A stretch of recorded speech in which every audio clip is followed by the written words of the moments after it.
to do the rest of the sheathing.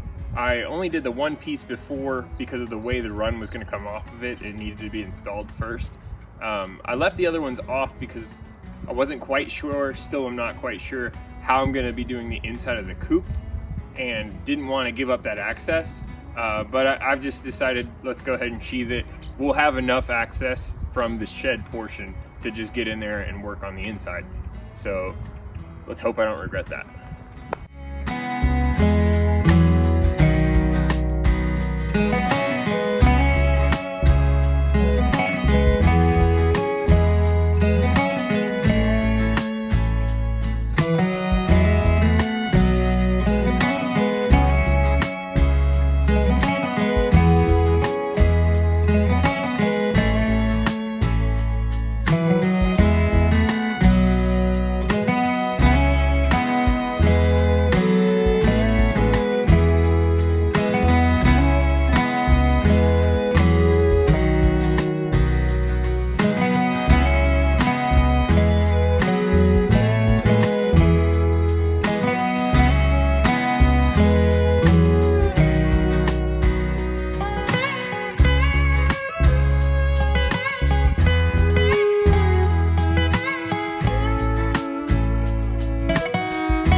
All right, so now we're figuring out our rafters.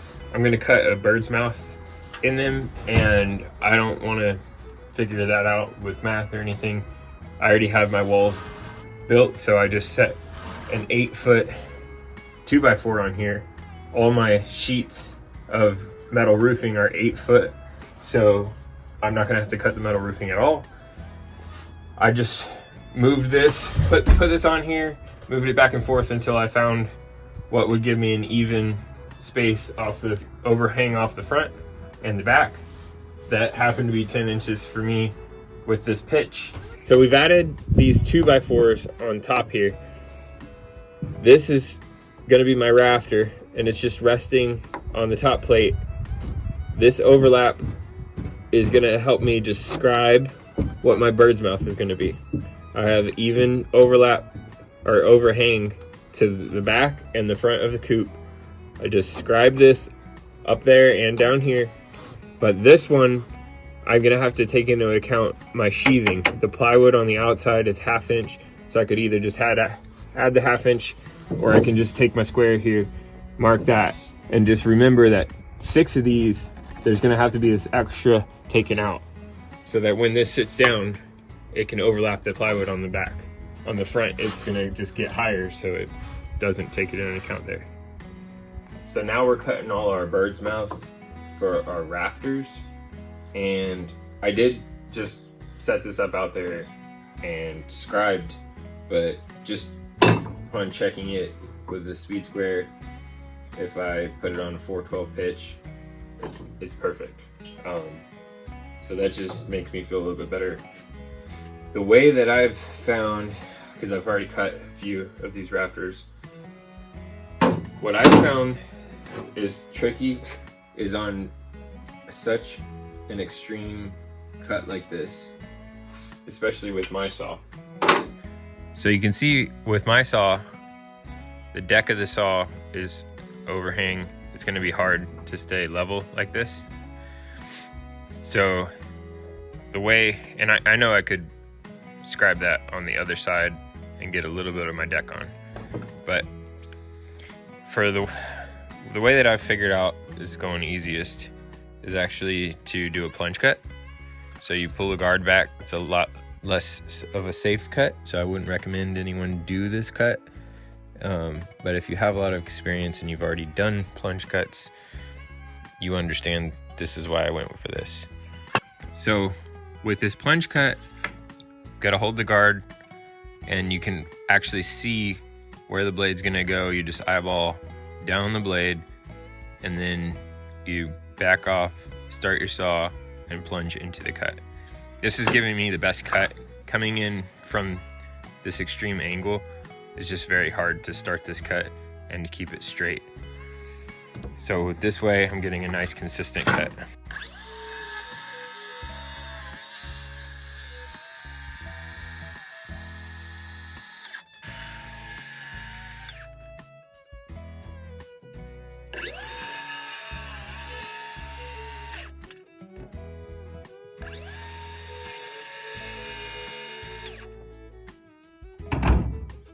That's how I've been doing it, and then I'm finishing this up with a handsaw.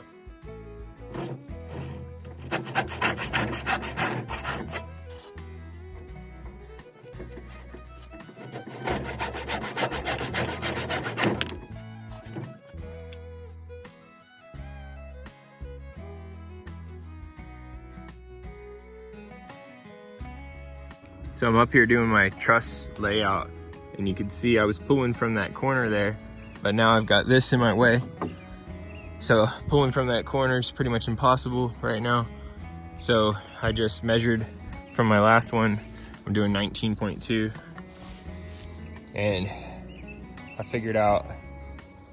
I remembered that you can just pull off of a nail head with your tape measure. All tape measures, well, all good tape measure have a little slot, and that's made to grab a nail. So just stand your nail up, grab on if you ever have a problem where you can't grab the end of a board, but you need to grab from a line. And just make sure, if I'm trying to grab from the outside of that line, you want the nail to be just flush with it. Also, for anyone it's your first time at this kind of thing, on your tape measure, you got 16 centers in red, and your 2 foot is going to be black like that, and then there's a 19.2. See that diamond? That diamond will go through your whole tape at 19.2. So I'm doing 19.2, save a little lumber on this roof.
Alright, so we had 2 rafters that wouldn't fit.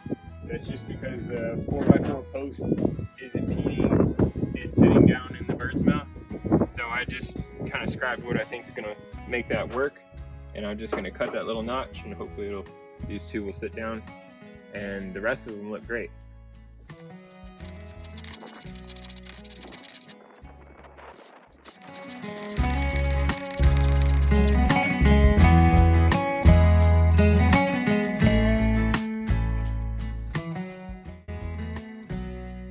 So Carly and I popped a string line across all of the rafters, and now I'm going to make a plumb cut up from that mark, and that's going to give us the straightest spot to add a fascia to. If you just eyeball down after installing all these rafters, even though everything was cut pretty precise, you can kind of see like an undulation through them probably an error of 1/4 inch throughout the whole thing. But after doing this, I mean, it was hard to pick up on maybe a 1/16 of any kind of variance. Just from popping one string line, you can really make the reveal look a lot better. This is kind of such a focal point. When you walk up to the whole thing, you're going to look at that fascia, and if it looks like a snake going down the whole thing, it's just going to be really annoying. So you want to get that kind of thing right.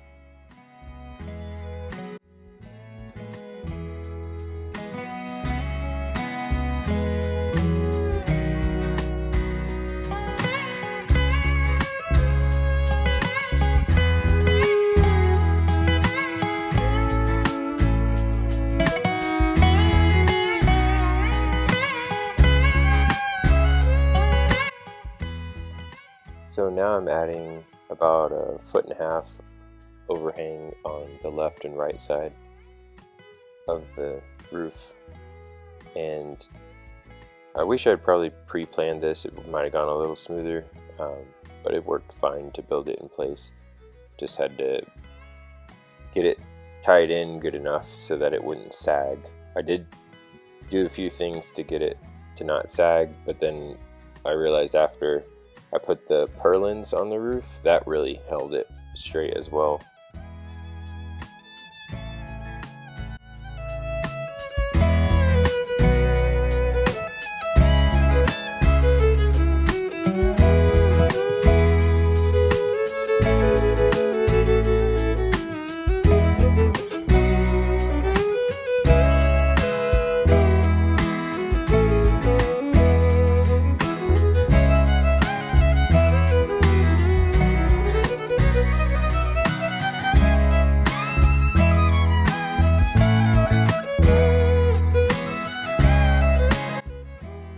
So now I'm adding some hurricane ties.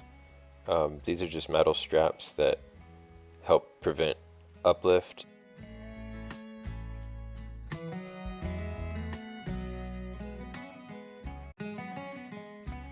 So now we decided to get out the paint sprayer and decided that we should spray everything that was going to be touching the roof, since that's what we were going to be doing next.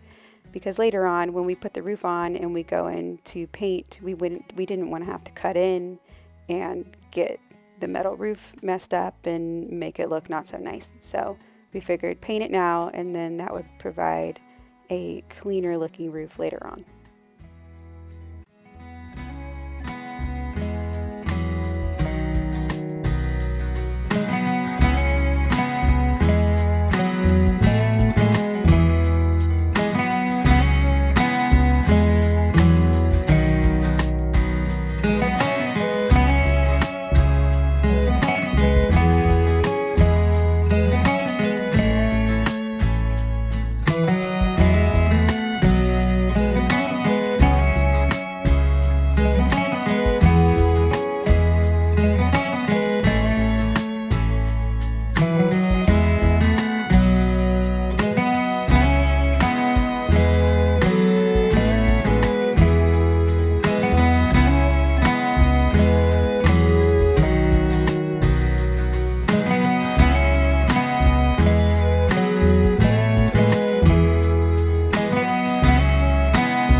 Now Marshall's adding drip edge to both sides before installing the metal roof panels.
Next, we moved on to the window, and we added flashing tape to the window rough opening.